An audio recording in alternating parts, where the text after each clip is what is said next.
Guys, എല്ലാവർക്കും ആഞ്ജനേയ 2255 പുതിയൊരു വീഡിയോയിലോട്ട് സ്വാഗതം. അപ്പോൾ ഇന്ന് നമുക്ക് കുറച്ച് അടിപൊളി കൂണ് കിട്ടിയിട്ടുണ്ട് കേട്ടോ. നമ്മുടെ മഷ്റൂം ഇല്ലേ, അതുതന്നെയാണ് കേട്ടോ. അത് നല്ല നാടൻ മഷ്റൂം തന്നെയാണ്. ഇവിടെ അമ്മയുടെ കൃഷിഭവനിലുള്ള ഒരു ചേച്ചി കൃഷി ചെയ്യുന്നതാണ്. അപ്പോൾ ഇന്ന് മീറ്റിങ്ങിന് വരുമ്പോൾ ചേച്ചി കൊണ്ടുവന്നിട്ടുണ്ടായിരുന്നു. അങ്ങനെ ഞങ്ങൾ വാങ്ങിച്ചതാണ്. ആദ്യം തന്നെ നമുക്ക് നന്നായിട്ട് കഴുകി വൃത്തിയായിട്ട് മുറിച്ചെടുക്കണം. നമുക്കിത് കുക്ക് ചെയ്തെടുക്കാം.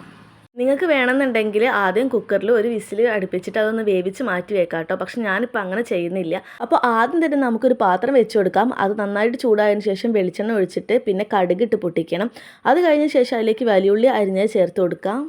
ഉള്ളി ഒന്ന് പെട്ടെന്ന് വഴഞ്ഞ് കിട്ടാനായിട്ട് ഞാനിവിടെ കുറച്ച് ഉപ്പ് ഇടുന്നുണ്ട് കേട്ടോ. കുറച്ച് കല്ലുപ്പാണ് ഇട്ടത്. ഉപ്പ് നമുക്ക് വീണ്ടും ഇനി പൊടികളൊക്കെ ചേർക്കുമല്ലോ, അപ്പോൾ കുറച്ചുകൂടെ വേണമെങ്കിൽ ഇട്ട് കൊടുക്കാം. ഇപ്പോൾ ജസ്റ്റ് ഉള്ളി വാടാനുള്ള ഉപ്പ് മാത്രം മതിയേ. അതിനുശേഷം ഞാൻ കുറച്ച് തക്കാളി അരിഞ്ഞത് ചേർത്ത് കൊടുക്കുന്നുണ്ട്. എന്നിട്ട് വീണ്ടും നന്നായിട്ട് മിക്സ് ചെയ്യുക. പിന്നെ അതിലേക്ക് പച്ചമുളക് അരിഞ്ഞതും ചേർത്ത് കൊടുക്കുന്നുണ്ട്. ഞാനിവിടെ സാധനത്തിൻ്റെ അളവുകളൊന്നും പറയുന്നില്ല കേട്ടോ, അതൊക്കെ നമ്മുടെ ഇഷ്ടത്തിനാണ്. പിന്നെയാണെങ്കിൽ ഇഞ്ചിയും വെളുത്തുള്ളിയും ചതച്ചത് ചേർത്ത് കൊടുക്കുന്നുണ്ട്. ഞാൻ പേസ്റ്റ് ആക്കാൻ നിന്നിട്ടില്ല, ജസ്റ്റ് ചതച്ച് കൊടുത്തിട്ടേ ഉള്ളൂ. ഇനി നമുക്ക് ഇതിലേക്ക് ആവശ്യമായിട്ടുള്ള മസാലകൾ ചേർത്ത് കൊടുക്കണം. ഫസ്റ്റ് തന്നെ മഞ്ഞൾപ്പൊടിയാണ് കേട്ടോ. കുറച്ച് മഞ്ഞൾപ്പൊടി ചേർത്ത് കൊടുത്തിട്ടുണ്ട്. അത് കഴിഞ്ഞതിന് ശേഷം കുറച്ച് മുളക് പൊടി അതേപോലെ ഒരു 2 സ്പൂണാണ് ഞാനിപ്പോൾ ചേർത്തത്. പിന്നെ ഞാൻ ഇവിടെ ചിക്കൻ മസാലയാണ് കേട്ടോ ചേർക്കുന്നത്. ഇനി മല്ലിപ്പൊടി വേണമെന്നുണ്ടെങ്കിൽ മല്ലിപ്പൊടി ചേർക്കാം, പക്ഷെ ഞാൻ മല്ലിപ്പൊടി ചേർക്കുന്നില്ല. എന്നിട്ട് പൊടികളൊക്കെ കൂടി നന്നായിട്ട് നമുക്കൊന്ന് മിക്സ് ചെയ്തെടുക്കണം. അതിൻ്റെ പച്ചമണമൊക്കെ മാറുന്നത് വരെയാണ് കേട്ടോ ഒന്ന് മിക്സ് ചെയ്യേണ്ടത്.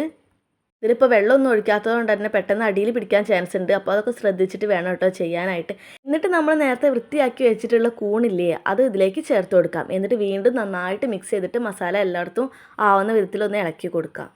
ഇനി നമുക്കിതിലേക്ക് കൂണ് വെന്ത് വരാൻ ആവശ്യമായിട്ടുള്ള വെള്ളം ഇതിലേക്ക് ഒഴിച്ചു കൊടുക്കാം. പിന്നെ ഇത് നേരത്തെ വേവിച്ച് വെച്ചിട്ടുള്ള കൂണാണെന്നുണ്ടെങ്കിൽ നമുക്ക് ഈ വെള്ളം ഒഴിക്കേണ്ട ആവശ്യമൊന്നുമില്ല കേട്ടോ. അങ്ങനെ നന്നായിട്ട് ഇളക്കി കൊടുക്കാം. പിന്നെ ഇത് കുറച്ച് നേരം മൂടി വെച്ചിട്ട് വേവിക്കണം കേട്ടോ. ഈ സമയത്ത് ഞാൻ ഉപ്പ് നോക്കിയപ്പോൾ ഉപ്പ് നല്ല കുറവുണ്ടായിരുന്നു. അങ്ങനെ കുറച്ച് ഉപ്പ് കൂടെ ചേർത്തിട്ട് ഞാൻ കുറച്ച് നേരം ഒന്ന് വേവിക്കാൻ വെച്ചിട്ടുണ്ട്.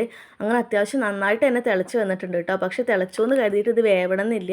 അങ്ങനെ ജസ്റ്റ് ഒന്ന് ഇളക്കി കൊടുത്തതിന് ശേഷം വീണ്ടും കുറച്ച് നേരം കൂടെ വേവിക്കാൻ വെച്ചിട്ടുണ്ട് കേട്ടോ. അപ്പോഴത്തേനും നന്നായിട്ട് വെള്ളമൊക്കെ വറ്റിയിട്ട് നമ്മുടെ ഏകദേശം കൂന്തൽ ഫ്രൈ ഇല്ലേ, അതിൻ്റെ ഒരു പരുവായിട്ടുണ്ട്. പിന്നെ അതിലേക്ക് കുറച്ച് കുരുമുളക് പൊടി ഇട്ട് കൊടുത്തു. പിന്നെ കുറച്ച് മല്ലിയിലയും അതേപോലെ കുറച്ച് കറിവേപ്പിലയും കൂടെ ഇട്ട് കൊടുത്തിട്ട് നന്നായിട്ട് വീണ്ടും മിക്സ് ചെയ്തു കേട്ടോ.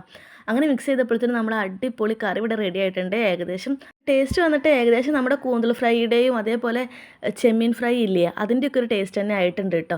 കൂൺ ഞാൻ ഈ രീതിയിൽ കഴിക്കുന്നത് ആദ്യമായിട്ടാണ് കേട്ടോ. ഞങ്ങളുടെ വീട്ടിലൊക്കെ നമ്മുടെ പറമ്പിലുണ്ടാവൂലേ സാധാരണ കൂണ്, ആ കൂണേ ഞാൻ കഴിച്ചിട്ടുള്ളൂ. അത് ജസ്റ്റ് മഞ്ഞൾപ്പൊടിയും ഉപ്പൊക്കെ ഇട്ടിട്ടൊന്ന് വാട്ടിയെടുക്കുന്ന ഒരു ടൈപ്പില്ലേ, അതേ ഞാൻ കഴിച്ചിട്ടുള്ളൂ. പക്ഷേ ഇതെനിക്ക് ഭയങ്കര ഇഷ്ടമായിട്ടോ, സൂപ്പറായിട്ടുണ്ട്. അപ്പോൾ കുറഞ്ഞ ടൈം കൊണ്ട് ഏറ്റവും സിമ്പിളായിട്ടുള്ള രീതിയിൽ ഒരു അടിപൊളി മഷ്റൂം മസാല ഇവിടെ റെഡി ആയിട്ടുണ്ട്. അപ്പോൾ ഇഷ്ടപ്പെട്ടിട്ടുണ്ടെങ്കിൽ എല്ലാവരും ഒന്ന് ട്രൈ ചെയ്ത് നോക്കണം കേട്ടോ. അപ്പോൾ ഇത്രയായിരുന്നു നമ്മുടെ ഇന്നത്തെ വീഡിയോ. ഇഷ്ടപ്പെട്ടിട്ടുണ്ടെങ്കിൽ ഒന്ന് ലൈക്ക് ചെയ്ത് സപ്പോർട്ടും കൂടെ ചെയ്യണേ. ബൈ.